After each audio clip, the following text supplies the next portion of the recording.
My preconceptions were probably the same as what most people's conception is, that dementia is an old person's disease, that it's a natural part of ageing. You don't get it until you're in your 70s or 80s. To say it was a shock was probably an underestimation.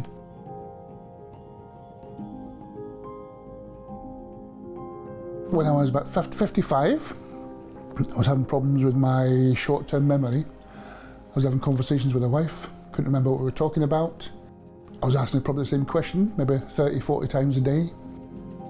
My personality started to change a bit as well. I didn't notice it myself, but it's more probably the wife and maybe the children, and that's when we decided to maybe see the doctor. Over about 18 months I was poked and prodded and tested and scanned, and at the age of 55 I was diagnosed with young onset Alzheimer's disease. I just felt as if my world had come to an end. And I must admit, there was a stage when I actually thought about taking my life, because I just thought things were that bad. And I didn't want to become a hindrance to the family. I didn't want to become a burden to anybody. Everything in Fife was set up for people over the age of 65. It was also set up for people further down the stage as well. So when I went to the Alzheimer's Scotland meetings, it just wasn't for me. There was just so much to take in. There was so much information and books and leaflets, and it was all there, but it was really too much. All I wanted to do was talk to somebody. An amazing woman called Ruth McCabe was doing a wee dementia presentation. We've kind of struck up a really amazing friendship. We started going around doing dementia awareness presentations, but there was still something missing. I needed to speak to people who were in the same boat as myself, basically. And that's how Stand was formed, really. We met up with more people in Fife who were young onset, under the age of 65, having cups of tea, eating lots of cake. When we first met, I must admit I was really quite excited. I just thought, wow, amazing. I'm not the only person in the world that's living with young onset dementia. But as soon as we met, you just felt as if you'd known each other for years and years.